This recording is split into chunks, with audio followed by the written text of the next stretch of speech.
Hello everyone, welcome back to my YouTube channel GS by Priyanka.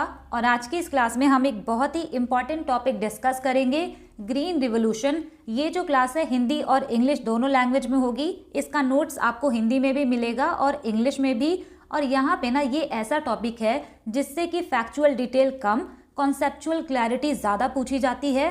मतलब इसके concept से बहुत अच्छे सवाल बनते हैं। यहाँ पे सबसे पहले मैं आपको पूरा थ्योरी बताऊंगी, यानी कि इसका इंट्रोडक्शन, पूरा इसका कंपोनेंट एंड फीचर, इसके बाद इसका क्या इम्पैक्ट था ये भी हम डिस्कस करेंगे। उसके बाद मैं आपको यहाँ पे 34 प्रीवियस ईयर क्वेश्चन कराऊंगी और सवालों के जो लेवल है ना वो बहुत ही अच्छे हैं। अगर आप इस चैनल पर नए हैं तो मैं आपको बता दूं कि यहाँ पे मैंने कॉन्सेप्ट क्लासेस की सीरीज स्टार्ट की है, जिसमें मैंने आपको इकोनॉमिक्स कवर कराया है। SSC exam point of view से आप सारे क्वेश्चन इकोनॉमिक्स के कर पाएंगे। इसके अलावा यहाँ पे मैंने बायोलॉजी के भी कुछ क्लासेस लिए हैं, लेकिन अभी मेंस का एग्ज़ाम है तो उसके लिए मैं कुछ टॉपिक यहाँ पे लेकर के आ रही हूँ। जब मेंस का एग्ज़ाम हो जाएगा तो कॉन्सेप्ट क्लासेस यहाँ पे रेगुलर चलेंगी। और अगर आप 2025 के किसी भी एसएससी के एग्ज़ाम को टारगेट कर रहे हैं तो आप इस चैनल को फॉलो कर सकते हैं। यहाँ पे मैं जो कॉन्सेप्ट क्लासेस लेकर के आती हूँ उसकी एक स्पेशल चीज़ ये है कि यहाँ पे मैं आपको पूरा बैकग्राउंड बताती हूँ, उसका कॉन्सेप्ट बताती हूँ और वहीं पर ही मैं आपको प्रीवियस ईयर क्वेश्चन भी सॉल्व कराती हूँ। इससे आपका कॉन्सेप्ट और भी ज़्यादा मजबूत हो जाता है और आपको पता भी चल पाता है कि क्वेश्चन कैसे पूछे जाते हैं।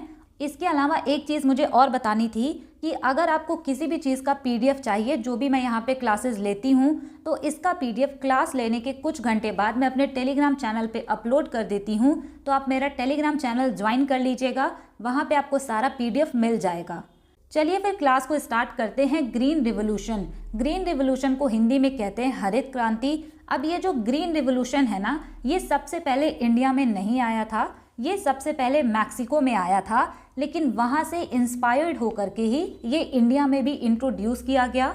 ग्रीन रिवॉल्यूशन को सबसे पहले नॉर्मन बोरलॉग ने मैक्सिको में स्टार्ट किया था और वहाँ पे इसका रिजल्ट बहुत ही अच्छा रहा था। इस वजह से बाद में इसको इंडिया में भी इंट्रोड्यूस किया गया, क्योंकि इंडिया में ना उस टाइम में फूड सिक्योरिटी पे क्राइसिस चल रहा था और हम वहाँ पे बहुत सारी चीज़ें इंपोर्ट कर रहे थे।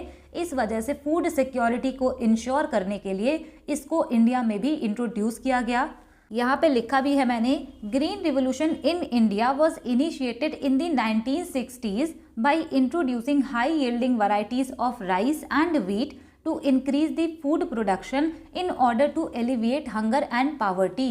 ये जो हरित क्रांति है इसको इंडिया में 1960s के टाइम पर इंट्रोड्यूस किया गया और इसमें सबसे ज़्यादा इम्पॉर्टेंट था हाई यील्डिंग वैरायटी सीड, और वो भी राइस एंड व्हीट के, जिसके वजह से फूड प्रोडक्शन को यहाँ पे बढ़ाया गया ताकि जो हंगर एंड पावर्टी है उसको ख़त्म किया जा सके।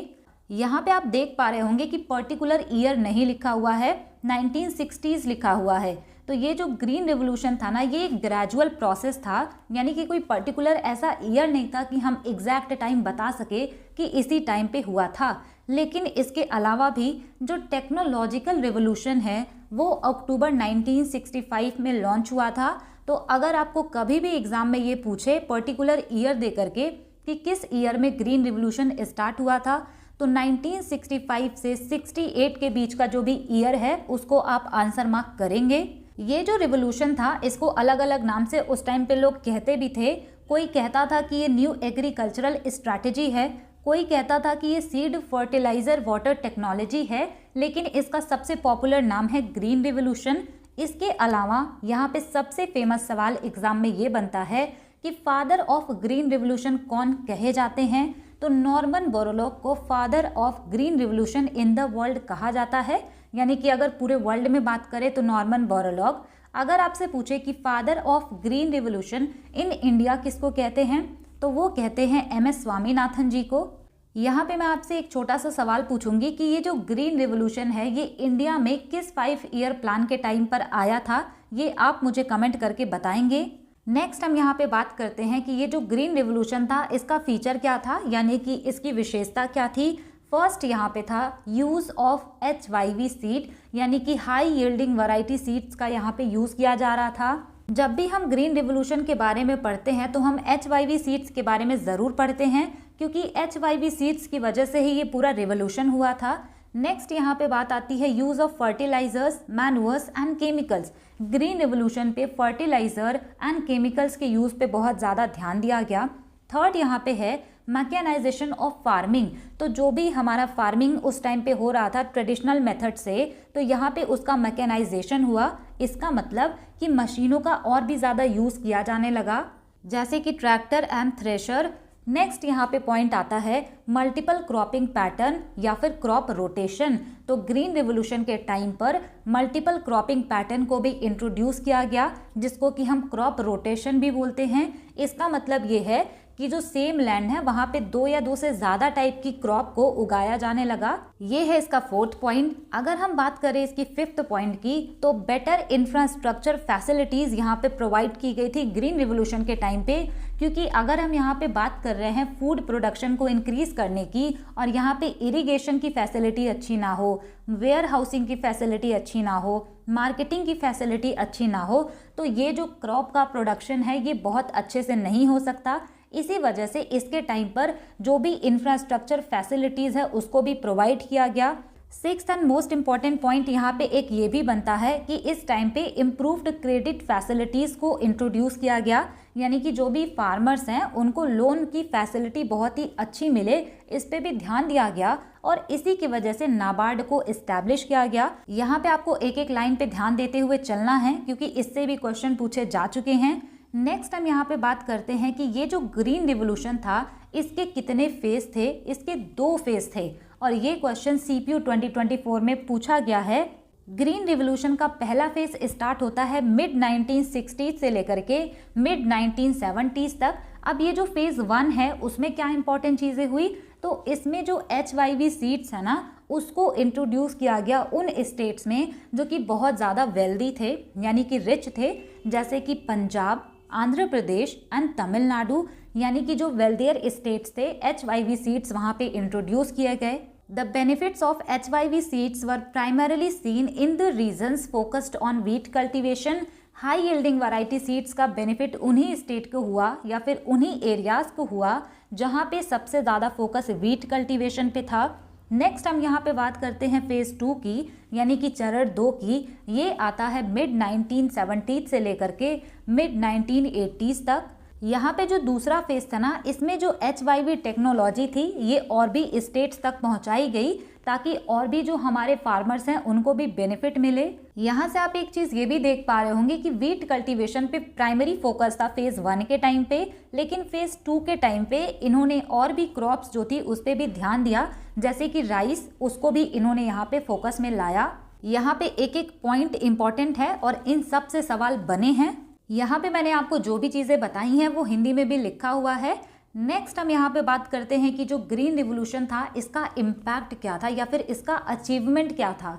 तो सबसे प्राइमरी अचीवमेंट इसका ये था, rise in production and productivity. India became self sufficient in food grains from food shortage country, India became food surplus country. तो ये जो ग्रीन रिवोल्यूशन था इसका सबसे बड़ा अचीवमेंट ये था कि हम क्या हुआ करते थे, फूड शॉर्टेज कंट्री, यानी हमारे कंट्री में अनाज की बहुत कमी हुआ करती थी। लेकिन जब ग्रीन रिवोल्यूशन यहाँ पे लाया गया तो फूड सरप्लस कंट्री हम बन गए, यानी कि इंडिया फूड ग्रेन्स के मामले में सेल्फ सफिशिएंट कंट्री बन गया। सेकेंड इम्पैक्ट इसका ये था, राइज इन प्रोडक्टिविटी। अब यहाँ पे लिखा हुआ है कि प्रोडक्टिविटी इंक्रीज हुई। प्रोडक्टिविटी का मतलब होता है कि आप कम इनपुट दे करके ही कितना मैक्सिमम आउटपुट ले पा रहे हैं, उसी को कहते हैं प्रोडक्टिविटी। तो जब ग्रीन रिवोल्यूशन इंट्रोड्यूस हुआ, इससे हमारा जो क्रॉप है जैसे कि वीट है या फिर राइस, उनकी प्रोडक्टिविटी इंक्रीज हुई, यानी कि कम इनपुट लगा करके ही प्रोडक्शन यहाँ पे ज़्यादा किया गया। थर्ड इम्पैक्ट इसका ये था, राइज इन कॉमर्शियल फार्मिंग। अब ग्रीन रिवोल्यूशन के आने के पहले इंडिया में सबसिस्टेंस फार्मिंग हुआ करती थी। इसका मतलब लोग केवल अपने ही कंजम्पशंस के लिए फार्मिंग किया करते थे।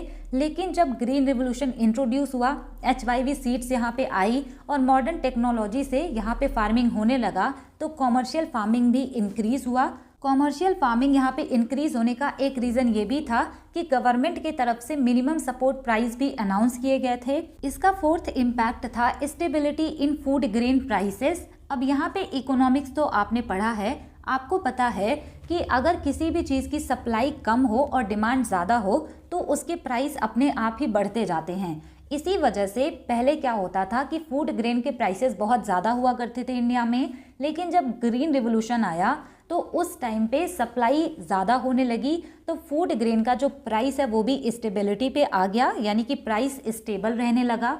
नेक्स्ट इम्पैक्ट इसका ये था increase in employment and fall in poverty. अब जो ग्रीन रिवॉल्यूशन आया इसके वजह से एम्प्लॉयमेंट भी इंक्रीज हुआ। अब आप सोचेंगे कि इससे एम्प्लॉयमेंट कैसे बढ़ी, तो आप लोगों ने पढ़ा होगा ना सीजनल अनएम्प्लॉयमेंट। कई बार क्या होता है जब फार्मर्स का ऑफ सीजन चल रहा होता है तो उस टाइम के लिए वो अनएम्प्लॉयड रहते हैं, लेकिन जब ग्रीन रिवॉल्यूशन आया, मल्टीपल क्रॉपिंग टेक्निक्स आई, तो इसकी वजह से इनका एम्प्लॉयमेंट जनरेट हुआ, इनको ऑफ सीजन की वहाँ पे टेंशन नहीं थी। इसके अलावा जो मैकेनाइजेशन ऑफ फार्मिंग हुआ, यानी कि जो भी मशीनों का यूज़ होने लगा, तो इसकी वजह से नॉन फार्म जो इकोनॉमी है उसमें भी एम्प्लॉयमेंट जनरेट हुआ, जैसे कि मार्केटिंग एंड वेयर हाउसिंग में। नेक्स्ट यहाँ पे है strengthening forward and backward linkages with industry. इसका मतलब है कि जो फॉरवर्ड एंड बैकवर्ड लिंकेज था इंडस्ट्री के साथ वो भी मजबूत हुआ। अब इसका क्या मतलब होता है, सिंपल लैंग्वेज में आप ये समझिए कि जैसे कोई भी एग्रीकल्चरल प्रोडक्ट है उसको सप्लाई किया जाता है इंडस्ट्री में, उसको हम कह देते हैं फॉरवर्ड लिंकेज। तो जब प्रोडक्शन बढ़ने लगा तो ये जो एग्रीकल्चरल आउटपुट है इसका जो सप्लाई है इंडस्ट्री में वो भी बढ़ने लगा, इससे फॉरवर्ड लिंकेज यहाँ पे स्ट्रेंथन हुआ। इसके अलावा बैकवर्ड लिंकेज का मतलब होता है जो भी चीज़ें इंडस्ट्री सप्लाई करती है एग्रीकल्चर सेक्टर को, तो ये जो बैकवर्ड एंड फॉरवर्ड लिंकेज है वो भी यहाँ पे स्ट्रेंथन हुआ ग्रीन रिवॉल्यूशन की वजह से। सेवंथ एंड लास्ट इसका इम्पैक्ट था सोशल रिवॉल्यूशन। अब यहाँ पे सामाजिक क्रांति भी हुई। इसका मतलब क्या है कि लोग अब यहाँ पे ट्रेडिशनल मेथड छोड़ करके मॉडर्न मेथड्स ऑफ फार्मिंग को अपनाने लगे, जैसे कि टेक्नोलॉजी यहाँ पे नई आने लगी, सीड्स एंड फर्टिलाइजर्स। तो ये सारे इम्पैक्ट थे ग्रीन रिवॉल्यूशन के। इसके अलावा हम यहाँ पे बात करते हैं कि कुछ नेगेटिव इम्पैक्ट भी इसके थे, जिससे कि क्वेश्चन बहुत ज़्यादा पूछे गए हैं। सबसे पहला यहाँ पे है रिस्ट्रिक्टेड क्रॉप कवरेज। ये जो ग्रीन रिवॉल्यूशन था ये फिनोमिनल था अपने आप में, लेकिन इनका जो क्रॉप कवरेज था, यानी कि इन्होंने ध्यान दिया वीट पे एंड राइस पे। इसके अलावा इन्होंने जो कॉमर्शियल क्रॉप था जैसे कि ऑयल सीड एंड जूट, और इसके अलावा भी जो कॉमर्शियल क्रॉप थे उस पर बहुत कम ध्यान दिया। ये सबसे बड़ा फेलियर था ग्रीन रिवॉल्यूशन का। नेक्स्ट यहाँ पे हम बात करते हैं इंक्रीज्ड रीजनल डिस्पैरिटीज़। इसका मतलब है क्षेत्रीय असमानता बहुत ज़्यादा बढ़ गई थी। यहाँ पे रीजनल डिस्पैरिटीज़ बढ़ने का सबसे मेन रीज़न ये था कि इन्होंने जो भी ग्रीन रिवॉल्यूशन की टेक्नोलॉजी है वो उस स्टेट में या फिर उस एरियाज़ में इंट्रोड्यूस किया जहाँ पे बारिश बहुत अच्छी होती थी और जहाँ पे इरिगेशन की फैसिलिटी बहुत अच्छी थी, जैसे कि पंजाब, हरियाणा, वेस्टर्न यूपी, और इन सबको तो बहुत ज़्यादा फ़ायदा हुआ, लेकिन बहुत सारे स्टेट ऐसे थे जो कि पीछे छूट गए। इसी वजह से इससे रीजनल डिस्पैरिटीज़ इंक्रीज़ हो गई। थर्ड यहाँ पे हम बात करते हैं increase in personal inequality in rural areas. इसका सिंपल सा मतलब ये है कि जो लोग रिच थे वो ग्रीन रिवॉल्यूशन की जो टेक्नोलॉजी थी उसको यूज़ करके अपना प्रोडक्शन बढ़ा करके और भी अमीर होते गए, यानी कि जो बिग फार्म ओनर्स थे वो हमेशा रिच होते गए और जो स्मॉल फार्मर्स थे वो कहीं ना कहीं पीछे छूट गए। फोर्थ एंड मोस्ट सिग्निफिकेंट यहाँ पे ये भी इसका प्रॉब्लम था इन्वायरमेंटल डैमेज। अब ये जो ग्रीन रिवॉल्यूशन आया था इसमें ओवर यूज़ हुआ सॉइल का, यानी मिट्टी का यहाँ पे बहुत ज़्यादा यूज़ हुआ। न्यूट्रिएंट्स जो थे, यानी कि मिट्टी में जो न्यूट्रिएंट्स होते हैं ना वो डिप्लीट हो गए, यानी कि ख़त्म होने लगे, क्योंकि इन्होंने ना इसमें बहुत ज़्यादा यूज़ किया फर्टिलाइजर्स का एंड केमिकल्स का। यहाँ पे इन्होंने फर्टिलाइजर एंड पेस्टिसाइड का इतना ज़्यादा यूज़ किया कि सॉइल का यहाँ पे ओवर यूज़ हो गया और जो भी न्यूट्रिएंट्स थे उसमें वो भी डिप्लीट कर गए। नेक्स्ट है यहाँ पे राइज इन अनएम्प्लॉयमेंट, यानी कि बेरोजगारी भी यहाँ पे बढ़ी। इसके पहले हमने जब इसका पॉजिटिव साइड देखा था तो वहाँ पे बात किया कि इससे ना एम्प्लॉयमेंट जनरेट हुई थी, तो एम्प्लॉयमेंट तो जनरेट हुई थी, लेकिन इसका नेगेटिव साइड ये भी था कि अनएम्प्लॉयमेंट भी यहाँ पे इंक्रीज हुआ। जैसे कि मैकेनाइजेशन ऑफ एग्रीकल्चर हुआ, लोगों ने मशीनों का जब यूज़ करना स्टार्ट कर दिया तो बहुत ही कम वर्कर्स का इनको काम पड़ता था। इस वजह से जो लोग काम करते थे, जो वर्कर्स, वो यहाँ पे अनएम्प्लॉयड हो गए। सिक्स्थ यहाँ पे है neglect of land reform. Land reform यहाँ पे सही से ना इम्प्लीमेंट होने की वजह से बहुत सारे लोगों के पास तो लैंड होल्डिंग्स ही नहीं थी, तो ये भी एक बहुत बड़ी प्रॉब्लम थी ग्रीन रिवोल्यूशन की।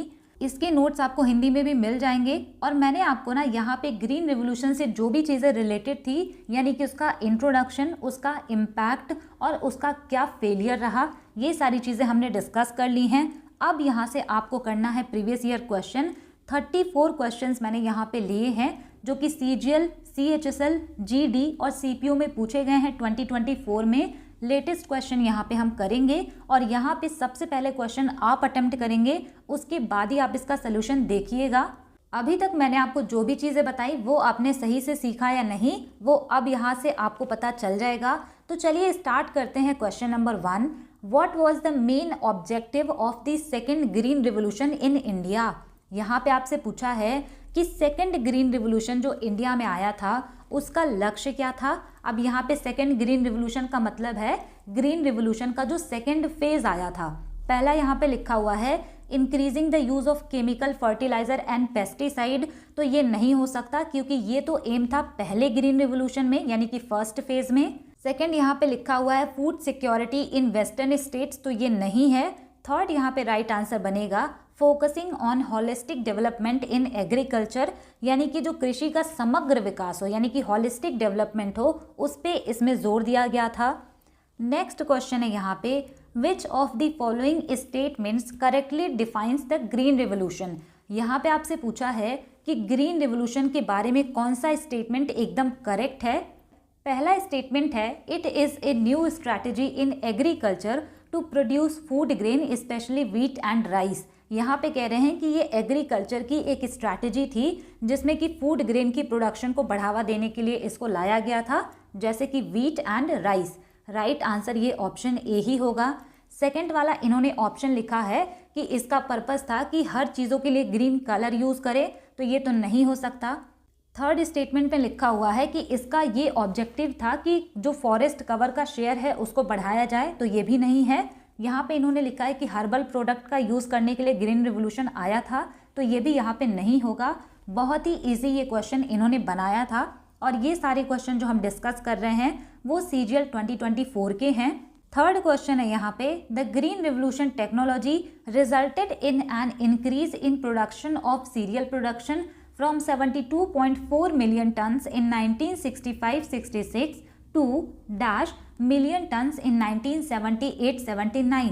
अब यहाँ पे ये क्वेश्चन ना बहुत ही ज़्यादा इन्होंने टफ पूछा था, लेकिन ये क्वेश्चन ना CGL 2024 में पूछने से पहले CPO 2024 में स्टेटमेंट बेस्ड क्वेश्चन बना था और उसी स्टेटमेंट में से ये क्वेश्चन इन्होंने पूछा था। क्वेश्चन यहाँ पे आपसे ये पूछा जा रहा है कि ग्रीन रिवोल्यूशन टेक्नोलॉजी की वजह से सीरियल का प्रोडक्शन बढ़ गया था। 1965-66 में सीरियल प्रोडक्शन 72.4 मिलियन टन था, तो 1978-79 में कितना हो गया था। राइट आंसर यहाँ पे हो जाएगा option A 131.9 million ton. Next question है what was a significant negative environmental impact of the green revolution. यहाँ पे आपसे पूछ रहे हैं कि हरित क्रांति का एक नेगेटिव एनवायरमेंटल इम्पैक्ट क्या था। सबसे पहला इन्होंने लिखा है increase in air pollution, second यहाँ पे है डिफॉरेस्टेशन, थर्ड यहाँ पे है सॉइल डिग्रेडेशन। राइट आंसर यहाँ पे हो जाएगा ऑप्शन सी, सॉइल का यहाँ पे ओवर यूज हुआ था, न्यूट्रिएंट्स डिप्लीट कर गए थे। अब आप यहाँ पे देख पा रहे होंगे कि कॉन्सेप्ट से ही सवाल पूछे गए हैं। फिफ्थ क्वेश्चन है यहाँ पे the headquarters of the second green revolution cell was in. यहाँ पे कह रहे हैं कि जो सेकेंड ग्रीन रिवोल्यूशन आया था उसका हेडक्वार्टर कहाँ पर था। राइट आंसर यहाँ पे हो जाएगा ऑप्शन बी, पटना में। Next question which of the following movements created regional disparities between large and small farmers in India. यहाँ पे आपसे क्वेश्चन पूछा है कि किस मूवमेंट की वजह से क्षेत्रीय असमानता बढ़ गई थी जो लार्ज फार्मर्स थे एंड स्मॉल फार्मर्स थे उनके बीच। राइट आंसर यहाँ पे हो जाएगा ऑप्शन डी, ग्रीन रिवोल्यूशन की वजह से। अगला क्वेश्चन है which of the following statements is और आर करेक्ट। यहाँ पे आपसे पूछा है कि स्टेटमेंट पढ़िए और बताइए कि इसमें से कौन से स्टेटमेंट सही हैं। पहला स्टेटमेंट है the first green revolution led to over exploitation of natural resources. यहाँ पे कह रहे हैं कि जो ग्रीन रिवोल्यूशन का पहला फेज था इसकी वजह से जो नेचुरल रिसोर्स है उसका ओवर एक्सप्लॉयटेशन हुआ। तो ये बिल्कुल सही है कि जो सॉइल था उसका ओवर एक्सप्लॉयटेशन हुआ और ये नेचुरल रिसोर्स है। पहला स्टेटमेंट तो यहाँ पे सही है। नेक्स्ट स्टेटमेंट है the second green revolution was more focused on southern India. यहाँ पे कह रहे हैं कि जो सेकेंड ग्रीन रिवोल्यूशन था वो सदर्न इंडिया पे उसका ज़्यादा फोकस था, तो ये यहाँ पे इन्होंने गलत लिखा है। थर्ड स्टेटमेंट है यहाँ पे the second green revolution insured in achieving sustainable livelihood security. यहाँ पे कह रहे हैं कि जो सेकेंड ग्रीन रिवोल्यूशन था इनका एम ये था कि सस्टेनेबल लाइवलीहुड सिक्योरिटी यहाँ पे अचीव की जाए। राइट आंसर यहाँ पे हो जाएगा ऑप्शन डी। पहला और तीसरा स्टेटमेंट सही है और यहाँ पे सदर्न इंडिया नहीं होगा, नॉर्दर्न इंडिया यहाँ पे होता, तो ये जो स्टेटमेंट है वो भी राइट होता। नेक्स्ट क्वेश्चन है what action was taken by the government to celebrate the achievement of the green revolution in agriculture. यहाँ पे आपसे पूछा है कि गवर्नमेंट ने ग्रीन रिवोल्यूशन के अचीवमेंट को सेलिब्रेट करने के लिए कौन सा एक्शन लिया। पहला इन्होंने लिखा है कि सबको फ्री में फूड इन्होंने बांटे थे। सेकंड में लिखा है कि सबको इन्होंने ग्रीन वेजिटेबल बांटे थे। थर्ड में यहाँ पे लिखा है कि इन्होंने एक स्पेशल स्टैम्प जारी किया, उस पर लिखा था व्हीट रिवोल्यूशन। ये वाला यहाँ पे राइट आंसर बनेगा ऑप्शन सी। अगला क्वेश्चन है how was the growth in all food grains after the green revolution. यहाँ पे कह रहे हैं कि ग्रीन रिवोल्यूशन के बाद में जो फूड ग्रेन्स थे उनका ग्रोथ कैसा था। राइट आंसर यहाँ पे हो जाएगा ऑप्शन डी, डिसप्रपोर्शनेट था। यानी कि सभी जो फूड ग्रेन्स थे उनका ग्रोथ इक्वल नहीं था, क्योंकि सारे जो क्रॉप थे उन पे इन्होंने फोकस किया ही नहीं था। इनका फोकस था व्हीट एंड राइस पर। नेक्स्ट क्वेश्चन है which state in India was the most transformed by the green revolution. यहाँ पे बेसिकली क्वेश्चन आपसे ये पूछा जा रहा है कि सबसे ज़्यादा फायदा ग्रीन रिवोल्यूशन का किस स्टेट को हुआ। राइट आंसर यहाँ पे हो जाएगा ऑप्शन ए, पंजाब को। और ये क्वेश्चन कई बार रिपीटेड है। इसके बाद हम यहाँ से करेंगे CHSL 2024 के क्वेश्चन। यहाँ पे क्वेश्चन पूछा गया है which of the following is not one of the consequences of the green revolution. यहाँ पे आपसे क्वेश्चन पूछा है कि ग्रीन रिवोल्यूशन का कौन सा एक कॉन्सिक्वेंसेस यानी कि परिणाम नहीं था। यहाँ पे नॉट लिखा हुआ है। पहला स्टेटमेंट है rising prices and a shift in the mode of payment of agricultural workers from payment in cash to payment in kind. अब ये जो स्टेटमेंट है इसमें लिखा हुआ है कि प्राइसेस बढ़ने की वजह से और जो पेमेंट का मोड है वो शिफ्ट होने की वजह से जो भी एग्रीकल्चरल वर्कर्स थे यानी कि जो काम करते थे एग्रीकल्चर के सेक्टर में, उनको पेमेंट कैश के बदले अनाज में दिया जाने लगा, यानी कि फूड ग्रेन उनको दिया जाने लगा। तो ये वाला जो स्टेटमेंट है ये अंडरस्टैंडिंग पे बेस्ड है। इसको आप तुरंत पढ़ते ही राइट आंसर मार्क कर सकते हैं कि ये यहाँ पे गलत है। ग्रीन रिवोल्यूशन की वजह से ऐसा नहीं हुआ था कि कैश की जगह लोग यहाँ पे फूड ग्रेन में पेमेंट करें। Next question the green revolution was due to the introduction of. यहाँ पे कह रहे हैं कि ग्रीन रिवोल्यूशन किसके इंट्रोडक्शन की वजह से हुआ था, यानी किसके आने की वजह से ग्रीन रिवोल्यूशन हुआ था।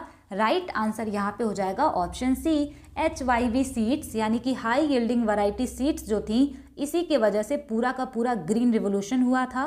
नेक्स्ट क्वेश्चन जो है ये एकदम सेम है। यहाँ पे आपसे पूछा है कि green revolution led to an increase in the agricultural output primarily due to the use of HYV seeds. Here HYV refers to. अब यहाँ पे आपसे पूछा है कि HYV सीड्स की वजह से ग्रीन रिवोल्यूशन में एग्रीकल्चरल प्रोडक्शन बहुत ही ज़्यादा इंक्रीज हुआ, तो HYV का यहाँ पे फुल फॉर्म क्या है। राइट आंसर यहाँ पे हो जाएगा option C, high yielding variety. Next question Norman Ernst Borlaug was awarded the dash in 1970 for his contribution to the green revolution.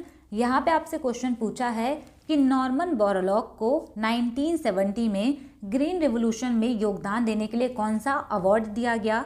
Right answer यहाँ पे हो जाएगा option D, Nobel peace prize. और यहाँ से आप ईयर भी याद रखेंगे।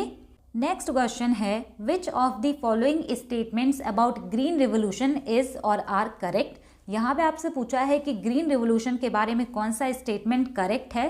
पहला स्टेटमेंट है after the advent of green revolution India became self sufficient. यहाँ पे कह रहे हैं कि ग्रीन रिवोल्यूशन आने के बाद इंडिया सेल्फ सफिशिएंट हो गया। सेकेंड स्टेटमेंट है due to the green revolution repeated cultivation of the same crop caused loss of nutrients in the soil. यहाँ पे कह रहे हैं कि ग्रीन रिवोल्यूशन की वजह से एक ही चीज़ का बार बार कल्टीवेशन करने की वजह से न्यूट्रिएंट्स जो थे सॉइल में उनका डिप्लीशन हो गया। थर्ड स्टेटमेंट है due to the green revolution there was a shortage of fresh ground water. यहाँ पे कह रहे हैं कि ग्रीन रिवोल्यूशन की वजह से ही फ्रेश जो ग्राउंड वाटर होता है इसमें कमी आ गई। राइट आंसर यहाँ पे हो जाएगा option D. First, second and third तीनों स्टेटमेंट यहाँ पे सही है। अगला क्वेश्चन है यहाँ पे which of the following statements are true about the positive impact of the green revolution on yield levels in India. यहाँ पे आपसे पूछा है कि ग्रीन रिवोल्यूशन का पॉजिटिव इम्पैक्ट क्या हुआ था। पहला स्टेटमेंट है during the post green revolution period the yield of rice grew at a much faster rate than that of wheat. यहाँ पे कह रहे हैं कि ग्रीन रिवोल्यूशन के बाद भी जो राइस है वो बहुत ही ज़्यादा फास्ट रेट पे बढ़ रहा था, जबकि व्हीट उतना फास्ट नहीं बढ़ रहा था। सेकेंड स्टेटमेंट है green revolution technology had penetrated more in wheat crop than in the rice crop. यहाँ पे कह रहे हैं कि ग्रीन रिवोल्यूशन की जो टेक्नोलॉजी थी वो सबसे ज़्यादा उसने योगदान दिया व्हीट क्रॉप के लिए राइस क्रॉप की बजाय। थर्ड स्टेटमेंट है during post green revolution period the area under rice achieved a relatively slow growth when compare to the area under wheat. यहाँ पे कह रहे हैं कि ग्रीन रिवोल्यूशन के टाइम पे जो राइस कल्टीवेशन वाला एरिया था इनकी ग्रोथ स्लो थी और जो व्हीट कल्टीवेशन वाला एरिया था उनकी ग्रोथ ज़्यादा थी अगर उनसे हम कंपैरिजन करें तो। राइट आंसर यहाँ पे हो जाएगा ऑप्शन डी। केवल सेकंड एंड थर्ड स्टेटमेंट यहाँ पे सही है। जो राइस कल्टीवेटेड एरिया था उनकी ग्रोथ स्लो थी, व्हीट पे फोकस इनका ज़्यादा था तो उसका प्रोडक्शन भी ज़्यादा था। नेक्स्ट क्वेश्चन है which of the following food grains highly benefited from the green revolution. Again यहाँ पे आपसे क्वेश्चन पूछा है कि सबसे ज़्यादा कौन से क्रॉप को बेनिफिट मिला ग्रीन रिवोल्यूशन से। राइट आंसर यहाँ पे हो जाएगा ऑप्शन डी, व्हीट को। अगला क्वेश्चन है which of these is not the true of the second phase of green revolution. यहाँ पे कह रहे हैं कि जो सेकेंड फेज आया था ग्रीन रिवोल्यूशन का इसके बारे में कौन सा स्टेटमेंट यहाँ पे सही नहीं है। पहले स्टेटमेंट में इन्होंने लिखा है कि इसको उस एरिया में लॉन्च किया गया था जहाँ पे थोड़ा सा एरिया ड्राई है, तो ये बिल्कुल सही है कि पहला वाला जो फेज़ था वो वहाँ पे लॉन्च किया गया था जहाँ पे इरिगेशन की फैसिलिटी ऑलरेडी काफ़ी अच्छी थी और जहाँ पे रेनफॉल भी काफ़ी अच्छी होती थी। सेकंड यहाँ पे है it covered the period of 1980s, तो ये भी सही है कि 1980s का टाइम पीरियड उस टाइम पे था जब सेकेंड फेज़ आया था। थर्ड यहाँ पे कह रहा है it covered the period of the 1960s and 1970s, तो ये वाला यहाँ पे गलत हो जाएगा क्योंकि ये जो 1960s से 1970s का पीरियड है इस टाइम पे ग्रीन रिवोल्यूशन का फर्स्ट फेज था। यहाँ पे देखिए फोर्थ स्टेटमेंट में भी लिखा हुआ है कि ये जो सेकेंड फेज है ये उन फार्मर्स के द्वारा अडॉप्ट किया गया जो ड्राई एंड सेमिड एरिया वाले रीजन में थे। तो यहाँ पे ना कई बार ऐसा होगा कि आपको ऐसे स्टेटमेंट दिए जाएंगे जिसमें एक स्टेटमेंट कहेगा दिन है, एक स्टेटमेंट कहेगा रात है, और आपको पता है कि दिन और रात एक साथ नहीं हो सकते, तो इन्हीं में से एक यहाँ पे जो स्टेटमेंट है वो गलत होगा। और इस वाले क्वेश्चन में सी वाला जो स्टेटमेंट है वो गलत है क्योंकि 1960 से 1970s का जो टाइम था उस टाइम पे ग्रीन रिवोल्यूशन का पहला फेज था। नेक्स्ट क्वेश्चन है which of the following statement is incorrect with respect to high yielding varieties. यहाँ पे कह रहे हैं कि HYV के बारे में कौन सा स्टेटमेंट गलत है। पहला वाला यहाँ पे लिखा है HYVs led to decrease in the cropping intensity. यहाँ पे कह रहे हैं कि HYV की वजह से क्रॉप की जो इंटेंसिटी है ये डिक्रीज हो गई, तो राइट आंसर यहाँ पे हो जाएगा ऑप्शन ए, क्योंकि ये जो HYV सीड्स था ये इसी की वजह से आया था कि क्रॉप की इंटेंसिटी इंक्रीज हो, और इंक्रीज हुआ भी था, लेकिन इन्होंने यहाँ पे लिखा है डिक्रीज। तो ऐसे ही क्या होता है कि जहाँ पे इंक्रीज होता है वहाँ पे ये डिक्रीज लगा देते हैं, जहाँ पे ईस्ट होता है वहाँ पे वेस्ट लगा देते हैं, जहाँ पे वेस्ट होता है वहाँ पे ईस्ट लगा देते हैं। तो इस वजह से स्टेटमेंट को भी आप ध्यान से पढ़िएगा। नेक्स्ट क्वेश्चन है who among the following is not associated with the green revolution. यहाँ पे आपसे क्वेश्चन पूछा है कि ग्रीन रिवोल्यूशन से कौन यहाँ पे रिलेटेड नहीं है। अब यहाँ पे क्या है ना, बहुत सारे स्टूडेंट हैं उनको पता है कि Norman Borlaug and MS Swaminathan green revolution से रिलेटेड हैं, तो ये वाला ऑप्शन आप आराम से एलिमिनेट कर लेंगे। लेकिन बहुत कम बच्चों को पता होगा कि जो चिदम्बरम सुब्रमण्यम हैं ये फूड एंड एग्रीकल्चर मिनिस्टर थे ग्रीन रिवोल्यूशन के टाइम पे, तो ये भी ग्रीन रिवोल्यूशन से रिलेटेड हैं। राइट आंसर यहाँ पे हो जाएगा ऑप्शन सी। जो P चिदम्बरम है ये ग्रीन रिवोल्यूशन से रिलेटेड नहीं है। और अगर हम यहाँ पे बात करें MS स्वामीनाथन की, तो ये प्रिंसिपल सेक्रेटरी थे ministry of agriculture and irrigation के। अब हम यहाँ से करेंगे CPO 2024 के क्वेश्चन है यहाँ पे, which of the following was true with regard to the green revolution. यहाँ पे आपसे पूछा है कि ग्रीन रिवोल्यूशन के संबंध में कौन सा स्टेटमेंट ट्रू है। पहला यहाँ पे है, it was targeted mainly at the pulses growing areas. यहाँ पे कह रहे कि जो पल्स ग्रोइंग एरिया है वहाँ पे इसका टारगेट था ग्रीन रिवोल्यूशन का, तो ये तो गलत है। सेकंड यहाँ पे है, it's method of cultivation required less quantity of water. यहाँ पे कह रहे कि ग्रीन रिवोल्यूशन जो था ऐसा मेथड था जिसमें कि कम क्वांटिटी लगता था वाटर का, तो ये गलत है, बिल्कुल यहाँ पे अपोजिट लिखा हुआ है। थर्ड स्टेटमेंट है, it involved use of high yielding variety of seeds, तो ये वाला राइट आंसर हो जाएगा। ग्रीन रिवोल्यूशन में HYV सीड्स का यूज़ किया गया था। यहाँ पे लिखा है कि ऑर्गेनिक फर्टिलाइजर एंड पेस्टिसाइड का यूज़ किया गया था, तो ये बिल्कुल गलत है। सी वाला स्टेटमेंट यहाँ पे सही है। नेक्स्ट क्वेश्चन है, which of the following is an incorrectly stated social impact of the green revolution. यहाँ पे कह रहे हैं कि जो समाज पे जो इम्पैक्ट पड़ा था ग्रीन रिवोल्यूशन का, इसमें से कौन सा इनकरेक्ट है। पहला स्टेटमेंट है, ओनली फार्मर्स इन्वॉल्व्ड इन सब्सिस्टेंस एग्रीकल्चर वर बेनिफिटेड। यहाँ पे कह रहे हैं कि ग्रीन रिवोल्यूशन से केवल उन्हीं फार्मर्स को फ़ायदा हुआ जो सब्सिस्टेंस एग्रीकल्चर कर रहे थे, तो ये बिल्कुल गलत है। और ये पहला स्टेटमेंट जब आप पढ़ेंगे तो यही वाला हो जाएगा राइट आंसर, क्योंकि इनकरेक्ट वाला पूछा है। यहाँ पे जो सेकंड वाला ऑप्शन है, यहाँ पे लिखा है कि जो ग्रीन रिवोल्यूशन है इससे मीडियम एंड लार्ज फार्मर को फ़ायदा हुआ, तो ये सही है। और इसकी वजह से जो लैंडलेस थे एंड मार्जिनल फार्मर्स थे उनकी जो कंडीशन है वो और भी ज़्यादा ख़राब हो गई थी ग्रीन रिवोल्यूशन से, तो ये भी सही है। नेक्स्ट यहाँ पे है, displacement of service caste group, यानी जो भी वर्कर्स थे जो खेतों में काम करते थे उनका वही काम था, इनको डिस्प्लेस कर दिया गया था ग्रीन रिवोल्यूशन के टाइम पे, क्योंकि उस टाइम पे मशीनें आ गई थी काम करने के लिए। अगला क्वेश्चन है, which of the following is not true with regard to the green revolution. यहाँ पे कह रहे हैं कि कौन सा स्टेटमेंट ग्रीन रिवोल्यूशन के बारे में गलत है। नॉट ट्रू का मतलब है आपसे यहाँ पे फॉल्स वाला पूछा गया है। पहला वाला यहाँ पे स्टेटमेंट है, in its second phase there was a shift to from dry to wet irrigated cultivation in dry and semi arid regions of India. यहाँ पे कह रहे कि जो सेकेंड फेज था ग्रीन रिवोल्यूशन का, इसमें जो ड्राई टू वेट जो एरियाज थे, यानी पहले इनका फोकस था उस वाले एरिया में जहाँ पे इरिगेशन फैसिलिटी ज़्यादा थी और रेनफॉल अच्छी थी, लेकिन जो सेकेंड फेज था इसमें इन्होंने ड्राई एंड सेमिड एरिया पे फोकस किया। पहला स्टेटमेंट यहाँ पे सही है। सेकेंड स्टेटमेंट है, cultivation became more intensive in nature. यहाँ पे कह रहे हैं कि कल्टीवेशन बहुत ज़्यादा इंटेंसिव हो गया, यानी कि गहन कृषि होने लगी। और सी वाले स्टेटमेंट में इन्होंने लिखा है कि cultivation became more extensive in nature, यानी कि और भी ज़्यादा लैंड पे खेती होने लगी। तो ये जो स्टेटमेंट है आपस में वही वाला है कि दिन और रात, तो राइट आंसर यहाँ पे हो जाएगा ऑप्शन सी। कल्टीवेशन एक्सटेंसिव नहीं हुआ था, इंटेंसिव हो गया था, यानी कि कम लैंड पे ही बहुत ही ज़्यादा प्रोडक्टिविटी के क्रॉप्स उगाए जा रहे थे। Next question, in which of the following ways were farmers encourage to begin to use high yielding variety seeds. यहाँ पे कह रहे हैं कि जो फार्मर्स हैं ये किस तरह से मोटिवेट हुए HYV सीड्स को यूज़ करने के लिए। पहला वाला यहाँ पे लिखा है, farmers children were given free education in government colleges and universities. यहाँ पे कह रहे हैं कि जो फार्मर्स के बच्चे थे उनको HYV सीड यूज़ करने के लिए उनके बच्चों को फ्री एजुकेशन दिया जा रहा था गवर्नमेंट कॉलेज एंड यूनिवर्सिटीज़ में, तो ये तो बिल्कुल गलत है। यहाँ पे राइट आंसर यहाँ पे हो जाएगा ऑप्शन सी।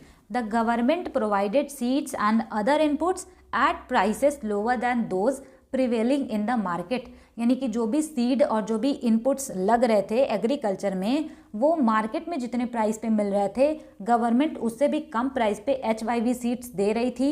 यही रीज़न था जिसकी वजह से फार्मर्स ने HYV सीड को यूज़ करना स्टार्ट किया था।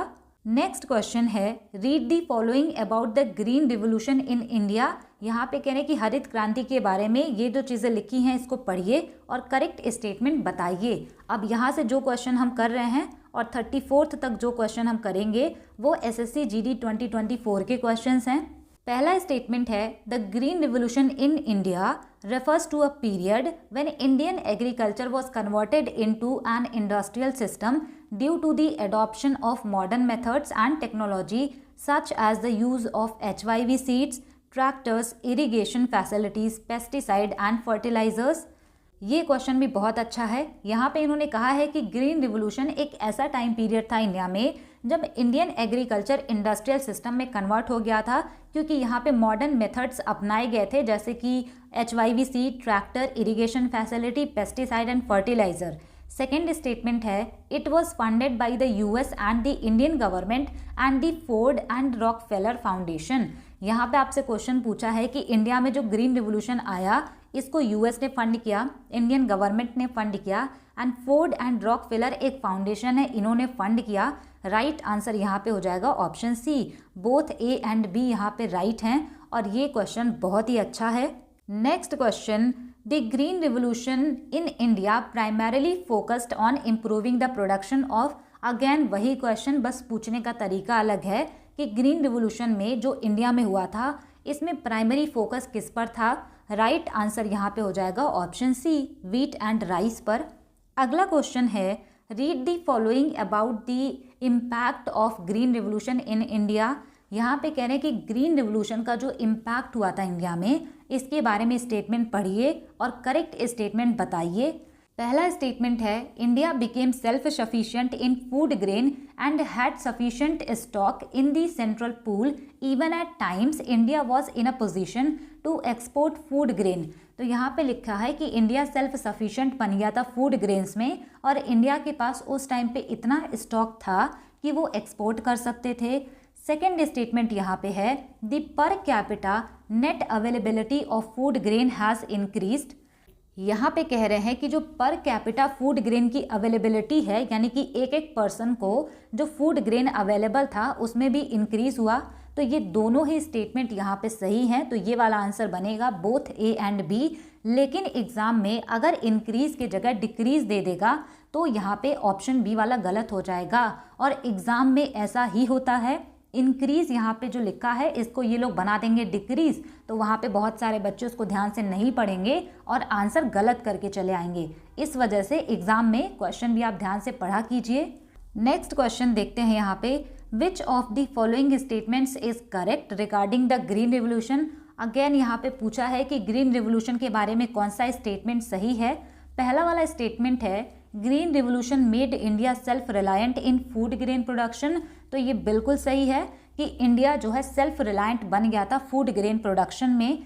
सेकेंड स्टेटमेंट है post green revolution there is decrease in the use of chemical fertilisers. अब यहाँ पे कह रहे हैं कि ग्रीन रिवोल्यूशन के बाद जो केमिकल फर्टिलाइजर है उसका यूज़ करना डिक्रीज हो गया यानी कि कम हो गया। तो यहाँ पे इन्होंने यही वाला गलत लिखा है। राइट आंसर यहाँ पे हो जाएगा ऑप्शन सी, ओनली वन, यानी कि पहला स्टेटमेंट सही है। सेकेंड स्टेटमेंट यहाँ पे लिखा है कि डिक्रीज हुआ था, इस वजह से ये वाला गलत है क्योंकि केमिकल फर्टिलाइजर्स का जो यूज़ है वो और भी ज़्यादा इंक्रीज हुआ था। Next question around which of the following year did the green revolution begin in India. यहाँ पे आपसे पूछा है कि किस ईयर में इंडिया में ग्रीन रिवोल्यूशन की शुरुआत हुई। राइट आंसर यहाँ पे हो जाएगा ऑप्शन बी, 1966 में। मैंने आपको स्टार्टिंग में ही बताया कि जब भी आपसे टाइम पीरियड पूछे तो इसका कोई एग्जैक्ट टाइम पीरियड नहीं है क्योंकि ये ग्रेजुअल प्रोसेस था यानी धीरे धीरे हो रहा था। तो 1965 से 68 के बीच का आप टाइम पीरियड आंसर मार्क करेंगे। नेक्स्ट क्वेश्चन है in the first phase of the green revolution which states primarily benefited from the use of HYV seed. यहाँ पे कह रहे हैं कि ग्रीन रिवोल्यूशन के पहले फेज में HYV सीड्स का जो फ़ायदा है वो सबसे ज़्यादा किस स्टेट को हुआ। तो ये चीज़ भी मैंने आपको स्टार्टिंग में ही बताया। राइट आंसर यहाँ पे हो जाएगा option A, Punjab, Andhra Pradesh and Tamil Nadu. अगला क्वेश्चन है read the following about the green revolution in India. यहाँ पे आपसे पूछा है कि ग्रीन रिवोल्यूशन के बारे में ये वाला स्टेटमेंट पढ़िए और कौन सा करेक्ट है उसको बताइए। पहला स्टेटमेंट है green revolution in India is largely the wheat revolution as the wheat production increased more than 3 times between 1967-68 and 2003-4 while the overall increase in the production of cereals was only 2 times। Simple language में पहले statement में ये लिखा है कि green revolution में जो wheat है इसका प्रोडक्शन 3 times इंक्रीज हुआ था, जबकि जो सीरियल है इसका प्रोडक्शन केवल 2 times इंक्रीज हुआ था। सेकेंड स्टेटमेंट यहाँ पे है it resulted in A grain output of 131 million tons in the year 1978-79 and established India as one of the world biggest agricultural producer। यहाँ पे जो सेकेंड स्टेटमेंट है इसमें लिखा हुआ है कि जो टोटल ग्रेन का आउटपुट था इंडिया में 1978-79 में वो 131 मिलियन टन हो गया था, जिससे कि इंडिया वर्ल्ड का बिगेस्ट एग्रीकल्चरल प्रोड्यूसर बन गया था। अब यहाँ पे ये जो स्टेटमेंट है ना, इसमें पूछा गया था जीडी के एग्ज़ाम में, और इसका एग्ज़ाम पहले हुआ था। इसके बाद जो सीजीएल का एग्ज़ाम हुआ था वहाँ पे यही वाला question fill in the blanks के फॉर्म में देखिए पूछा गया था। राइट आंसर यहाँ पे हो जाएगा ऑप्शन डी। यहाँ पे दोनों ही स्टेटमेंट सही हैं। नेक्स्ट क्वेश्चन है who was the father of green revolution in India. यहाँ पे कह रहे हैं कि ग्रीन रिवोल्यूशन के फादर कौन है इंडिया में। राइट आंसर यहाँ पे हो जाएगा ऑप्शन सी, एम.एस. स्वामीनाथन। अगला क्वेश्चन है HYVs in case of green revolution stands for. यहाँ पे कह रहे हैं कि ग्रीन रिवोल्यूशन के टर्म में जो HYVs है इसका क्या मतलब है। राइट आंसर यहाँ पे हो जाएगा option D, high yielding variety seeds. अगला क्वेश्चन है यहाँ पे which crops were primarily involved in the green revolution in India through the use of high yielding variety seeds. यहाँ पे कह रहे हैं कि कौन सा जो क्रॉप है प्राइमरीली उस पर फोकस किया गया था ग्रीन रिवोल्यूशन में। राइट आंसर यहाँ पे हो जाएगा option C, wheat and rice पे। तो यहाँ पे मैंने आपको 34 प्रीवियस ईयर क्वेश्चन कराए और आप यहाँ पे देख पा रहे होंगे कि सबसे ज़्यादा कॉन्सेप्चुअल क्लैरिटी पे क्वेश्चन पूछा गया है। इसके अलावा आपको मैं 3 क्वेश्चंस और दिखाना चाहती हूँ। ये क्वेश्चन 2024 में भी रिपीट हुआ और 2022 में भी पूछा गया था सीजीएल के एग्जाम में कि ग्रीन रिवोल्यूशन के पहले फेज में HYV सीड का यूज़ कहाँ तक रिस्ट्रिक्टेड था, यानी कि कौन से स्टेट में इसका यूज़ हो रहा था। राइट आंसर यहाँ पे है ऑप्शन 3 वाला, Punjab, Tamil Nadu and Andhra Pradesh. Next question है which state of India have derived maximum benefit from green revolution. इसमें भी पूछा गया था कि इंडिया के कौन से राज्य में ग्रीन रिवोल्यूशन का सबसे ज़्यादा फायदा पहुंचा था। राइट आंसर यहाँ पे हो जाएगा पंजाब, हरियाणा एंड उत्तर प्रदेश। ऑप्शन 1 यहाँ पे राइट आंसर है। एक क्वेश्चन आप यहाँ से ये भी देख सकते हैं कि जो सेकंड फेज था ग्रीन रिवोल्यूशन का वो कब से कब तक था। ये क्वेश्चन भी एसएससी जीडी के एग्जाम में पूछा हुआ है। राइट आंसर यहाँ पे हो जाएगा ऑप्शन 3, मिड 1970 से लेकर 1980s तक। इसके अलावा एग्रीकल्चर में बहुत सारे रिवोल्यूशन हुए थे इंडिया में, तो कई बार एग्जाम में पूछा जाता है कि ब्लैक रिवोल्यूशन किससे रिलेटेड है, तो ये पेट्रोलियम से रिलेटेड है। ब्लू रिवोल्यूशन फिश से रिलेटेड है। ब्राउन रिवोल्यूशन लेदर से रिलेटेड है। इसके अलावा पिंक रिवोल्यूशन अनियन से रिलेटेड था। सिल्वर रिवोल्यूशन एग्स के प्रोडक्शन से रिलेटेड था। वाइट रिवोल्यूशन यहाँ पे इम्पॉर्टेंट है, ये मिल्क से रिलेटेड है और इसके फादर कहे जाते हैं वर्गीस कुरियन। येलो रिवोल्यूशन की बात करें तो ये ऑयल सीड से रिलेटेड है। यहाँ पे मैंने आपको 34 क्वेश्चन कराए, इसके अलावा भी मैंने आपको 3 क्वेश्चन दिखाए। तो क्वेश्चन इसी तरह से रिपीट होते रहते हैं और जब तक आप कोई भी टॉपिक पढ़ने के बाद क्वेश्चन प्रैक्टिस नहीं करते तो आपको ना उस टॉपिक पे पूरी क्लैरिटी नहीं आती है। इसी वजह से यहाँ पे मैंने इतने क्वेश्चन आपको कराए हैं। अगर आपने वीडियो लास्ट तक देखी है तो आपको ये वीडियो कैसी लगी मुझे कमेंट सेक्शन में ज़रूर बताइएगा। और मैंने जो आपसे क्वेश्चन पूछा है कि ग्रीन रिवोल्यूशन किस 5 ईयर प्लान के टाइम पे इंडिया में आया था, इसका आंसर भी आप कमेंट सेक्शन में ज़रूर करिएगा। अगर आपने वीडियो लास्ट तक देखी है तो thanks for watching, stay tuned, keep learning, keep working hard.